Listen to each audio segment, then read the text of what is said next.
All right, Homesteader family, welcome back to the journey. For those of you that are contractors, builders, plumbers, electricians, you're gonna love this. So I just tore out these stairs right here that were built coming off of this part of the kitchen, coming into the snowball room. I'm trying to rip all the stairs out and then I got to shut my volume off. Give me 1 second. Let me do that. That way we don't have my creepy sounds coming through, since YouTube half the time doesn't send me notifications. But anyhow, so I tore the stairs out. I've been trying to find the plumbing. Have not known where the plumbing is. I can't find a shutoff for the main water unless I go outside, which I haven't even found it outside yet. I believe it's where the pile of logs and trees are right now. So this is the problem. There is 9 inches right here. And you may say, oh, look, the water line's right there. There's a shutoff. If I put my finger in the right direction, there's a shutoff valve. So I don't have to go nowhere. But this is where it gets tricky. Let me turn it around. So let me get this light on. So I have 9 inches. There's this shutoff valve that goes through and over here and goes back and forth, back and forth. Then it comes and goes over here, comes through the wall, and this is that crappy plumbing I have. Now I understand why the water pressure is so bad, because it's 1/2 inch for all this distance. So I'm gonna be swapping it all out to 3/4. But the problem is, I've got 9 inches of space, and I think the floor actually comes closer the farther you go out. But there's a big shutoff valve right there on that 3/4 inch pipe. So I don't know if the water's coming in there or not, because then the 3/4 continues through that concrete. So I don't know where the water's coming in, and I don't know why there would be 3/4 inch pipe going out that way and 3/4 inch pipe. Actually, you know what? I think I just figured out my own question. Because that's wood over there. So the window's gonna go over here for the snowball stand. The fat trap's next to it. Next to the fat trap is the water spigot. And that foam is coming out where the water spigot is. So that's what that is. So the water spigot's there, which is gonna suck even worse now, because I was thinking the water was coming in there. I could shut the water off and cut into the 3-inch pipe and then put the PEX pipe over here and then run it through everything. Because over here,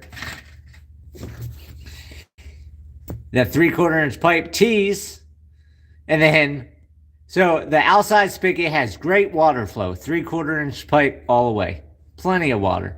So this tees goes down to 1/2 inch, goes around that pipe, comes down, comes over here, does all this jazz back and forth all over the place, loops, and then goes all over the place. And then they had PEX going to the other place. So I'm in the process here. I've got to vacuum this out. I've got to get the cobwebs out and do all that. There's no way to get over there. And there's no way to get anywhere else.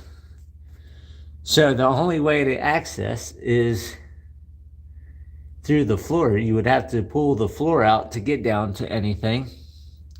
So what I think I'm gonna have to end up doing is doing whatever I can. I might just have to shut off the main water outside once I get all the tree debris cleared from the boxes out there. And hey, there's a dead mouse right there. Dead mouse right there by the poison bag. Yeah, I'm gonna have to get out to the boxes out on the side of the building where we just dropped all the trees.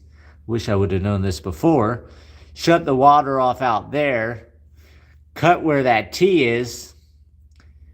Put a new T on going to PEX 3/4. bring PEX 3/4 out this way to the spigot. And then I want to replace that spigot because that's not a frost-free spigot. So I'll do the probably 24-inch. I know I don't need 24-inch out here in Arkansas, but I always overdo everything, as everybody saw on my house that I built. So I'll redo the spigot. I'll do 3/4-inch pipe from the spigot down to this T.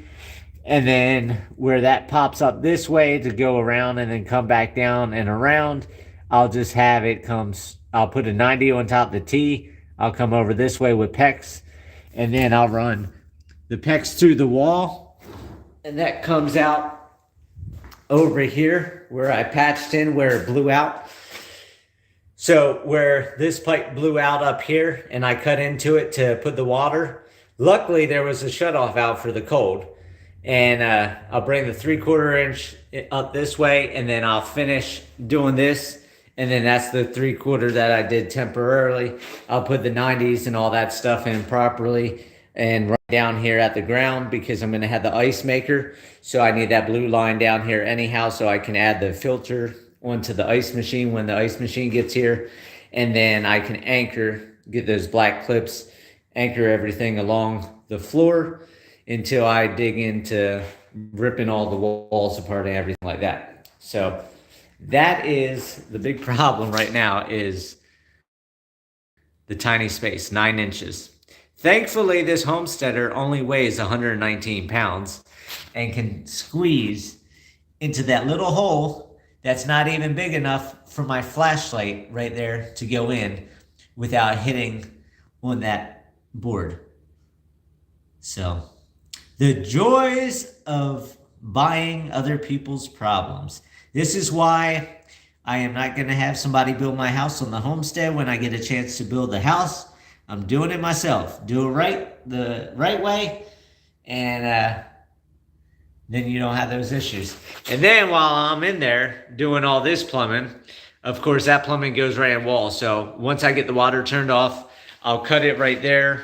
I'll cut that pipe right there. And then all those pipes are here. And then that just branches over to that sink that I'm going to be bringing in here.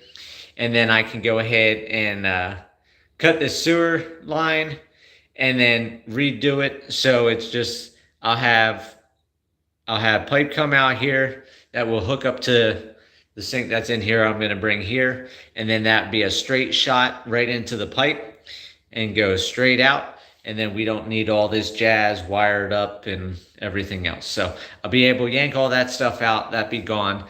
That will make a big difference. So tonight, well, every Fringe Recall, howdy and ouch, my crypto portfolio. Yes, I'm still in crypto. My account went all the way down to, I think, $2,100 today. So today was not good. About a week ago, I was at 9,400. So it hurts to be down to 2,100, but it is what it is. I actually just consolidated everything to DNT, back into District 0x, and we'll see how things go. I don't know.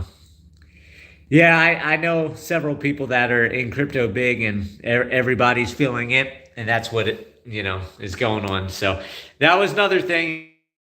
I was hoping that 9,500 was going to keep going up, and that gave me money to do repairs and stuff like that. But I'll just have to piecemeal it. I do have a bunch of 3/4. I do have all the fittings that I bought. So I might have to spend another couple $100 on fittings, and I'll have to buy some PVC pipes to finish this off. This sink right here, this was another thing I noticed. Look at that sink.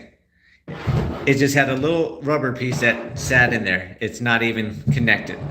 So I've got a lot here to do. I'm going to spend the rest of the night crawling slowly but surely through, vacuuming, getting the spiders, the cobwebs, everything out. So if nobody hears from me in a week, you know that I'm trapped underneath the floor in that 9 inches of space, and I might not be coming back out. So I hope everybody has a great night. I'm going to get back to work. It's a late night here on the homestead, and got to do what we got to do to get things done. So have a great night. Take care, Fringe Recall. It was great seeing you in here again.